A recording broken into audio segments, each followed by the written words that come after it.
Hello everyone, this is Atiya Zanab and today I'm going to discuss difference between reflexive pronoun and emphatic pronoun. और इस छोटे से topic को मैं explain करने जा रही हूँ स्वातिक दास के कहने पर। अगर आपको भी कोई इंग्लिश ग्रामर का टॉपिक अनक्लियर है, चाहे वो कितना छोटा सा टॉपिक हो, चाहे वो कितना बड़ा सा टॉपिक हो, मुझे कमेंट बॉक्स में लिख के ज़रूर बताइए। I am here to make your grammar doubts crystal clear, believe me. Now without any delay, let's get started for the difference between emphatic pronoun and reflexive pronoun. सीधे difference बात करने से पहले मैं आपको इतना सा इंट्रोडक्शन जरूर दूंगी कि प्रोनाउंस क्या होते हैं। प्रोनाउंस होता है सब्स्टिट्यूट्स ऑफ नाउन्स, नाउन्स का सब्स्टिट्यूट होते हैं।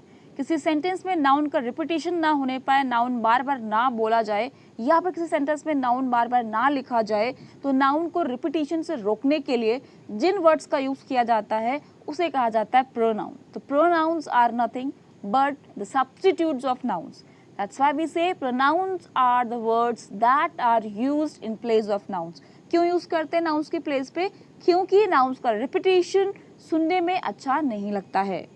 जैसे मोहन के बारे में कुछ मुझे बात कर रही है तो मैं बार बार मोहन नहीं बोलूँगी, आपको सुनने में खराब भी लगेगा, इसलिए मैं मोहन की जगह ही का यूज़ करूँगी। सिमिलरली अगर मुझे सरला की बात करनी है, लड़की की बात करनी है, तो मैं शी का इस्तेमाल करूँगी। सिमिलरली मुझे अपना नाम लेना है बार बार तो मैं अपने लिए आई का यूज़ करूँगी, राइट। तो I we you they he she it, ये सब जो प्रोनाउंस होते हैं ये सिर्फ और सिर्फ प्रोनाउंस का एक काइंड होते हैं। इन्हें कहते हैं पर्सनल प्रोनाउंस, क्योंकि ये पर्सन के लिए यूज़ होते हैं, राइट। इसके अलावा भी कई सारे प्रोनाउंस होते हैं, यानी कि प्रोनाउंस का जो चैप्टर है वो he she it I we you they तक ही नहीं सीमित रहता है। बहुत सारे काइंड्स ऑफ प्रोनाउंस होते हैं। उन्हीं में से दो reflexive pronoun and emphatic pronoun के बीच में डिफरेंस आज क्लियर करूंगी। Let's get started. तो सबसे पहले एम्फेटिक प्रोनाउन और रिफ्लेक्सिव प्रोनाउन के बीच सिमिलैरिटी, समानता क्या है वो आप समझिएगा। देखिए, जितने भी सेल्फ वाले वर्ड्स होते हैं ना, जैसे कि ही के लिए आप यूज करते हो हिमसेल्फ, शी के लिए यूज करते हो हर सेल्फ, दे के लिए यूज करते हो देम सेल्फ, आई के लिए यूज करते हो माई सेल्फ, यू के लिए यूज करते हो योर सेल्फ। तो ये जितनी सेल्फ वाली फैमिली होती है, राइट, तो इसको ही या तो बोला जाता है रिफ्लेक्सिव प्रोनाउन या बोला जाता है एम्फेटिक प्रोनाउन। यानी कि किसी सेंटेंस में अगर ये सेल्फ वाले वर्ड्स आए हैं, हिमसेल्फ, हरसेल्फ, योरसेल्फ अगर आया है, तो या तो ये रिफ्लेक्सिव प्रोनाउन कहलाएगा या एम्फेटिक कहलाएगा। आप कैसे पहचानेंगे कि ये रिफ्लेक्सिव है या एम्फेटिक? उसके लिए आपको डिफरेंस समझना पड़ेगा। Let's understand.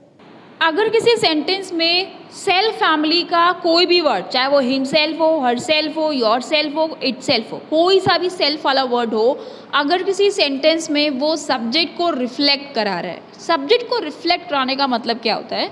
मतलब सब्जेक्ट का कोई ना कोई ऑब्जेक्ट होता है सेंटेंस में, अगर वो किसी सेंटेंस में ऑब्जेक्ट का काम कर रहा है, किसके लिए? सब्जेक्ट के लिए ऑब्जेक्ट का काम कर रहा है। कौन? ये सारे वर्ड्स। तो इन सारे वर्ड्स को बोला जाता है रिफ्लेक्सिव प्रोनाउन।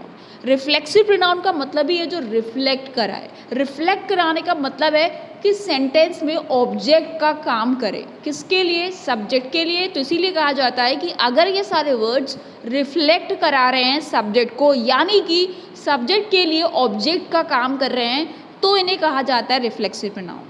आई विश आपको डेफिनेशन क्लियर हो गई होगी। अब आप एग्जाम्पल्स के जरिए समझेंगे, बहुत अच्छे से आपको क्रिस्टल क्लियर हो जाएगा। Example number 1, I fed myself the grapes. इसका मीनिंग क्या है? इसका मतलब ये है कि मैंने खुद को ग्रेप्स खिलाए। ओके, तो यहाँ पर जो माई सेल्फ वर्ड आ रहा है ये एक ऑब्जेक्ट का काम कर रहा है। मतलब आई फेड हुम, मैंने किसको ग्रेप्स खिलाए? मैंने खुद को खिलाए। यहाँ पे माई सेल्फ की जगह आप कोई भी ऑब्जेक्ट लिख सकते थे, जैसे आई फेड हिम, आई फेड रोहन, आई फेड किरण, राइट। तो यहाँ पर माई सेल्फ एक ऑब्जेक्ट का काम कर रहा है। सब्जेक्ट वर्ब ऑब्जेक्ट, एक ऑब्जेक्ट होता है ना सेंटेंस में, तो बस वैसे ही ये ऑब्जेक्ट का काम कर रहा है। यहाँ पे आप कोई और भी ऑब्जेक्ट ले सकते थे, राइट। तो इस तरीके से पहचाना जाता है कि अगर वो ऑब्जेक्ट का काम कर रहा है ये वर्ड माई सेल्फ, हरसेल्फ, तो इसको कहते हैं रिफ्लेक्सिव प्रोनाउन, राइट। इसी को कहा जा रहा है कि ये रिफ्लेक्ट कर रहा है। किसको रिफ्लेक्ट कर रहा है? आई को रिफ्लेक्ट कर रहा है कि आई किसको फीड करा रहा है, राइट। तो यहाँ पे जो माई सेल्फ वर्ड है वो रिफ्लेक्सिव प्रोनाउन है। Example number 2, you accidentally cut your self last Thursday. Okay, तो एक्सीडेंटली तुमने खुद को कट कर लिया। किसको कट कर लिया? योर सेल्फ, खुद को।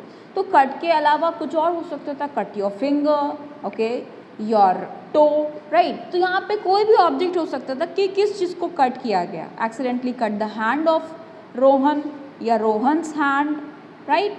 तो इसका मतलब योर सेल्फ भी इस सेंटेंस में किसका वर्क कर रहा है? ऑब्जेक्ट का।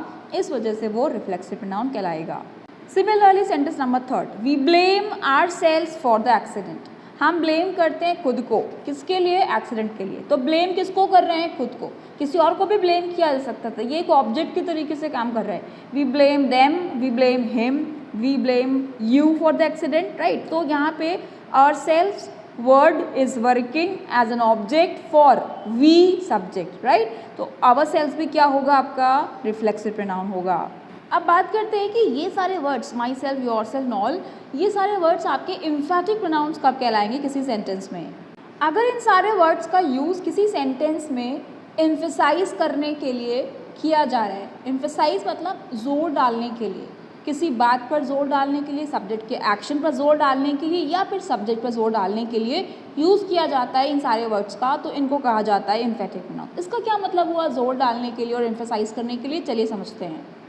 Example number 1, I will build the house my self. इसका सेंटेंस का मीनिंग क्या है? मीनिंग ये है कि मैं घर खुद बनाऊंगा, राइट। अगर मैं इस सेंटेंस में माई सेल्फ को हटा दूँ तो सेंटेंस बचेगा आपका I will build the house. इसका मीनिंग क्या है? इसका मीनिंग होगा मैं घर बनाऊंगा, ठीक है।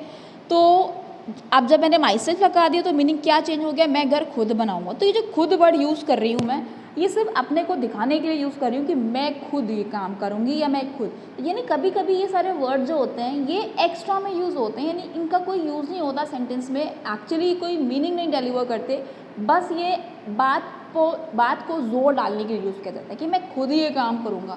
वो खुद वहाँ जा रही है, वो वहाँ जा रही है, वो खुद वहाँ जा रही है, तुमने ये काम किया, तुमने खुद ही ये काम किया। तो ये जो खुद वर्ड यूज़ हो रहा है किस वजह से? सिर्फ और सिर्फ बात पर जोर डालने के लिए, सेंटेंस पर जोर डालने के लिए।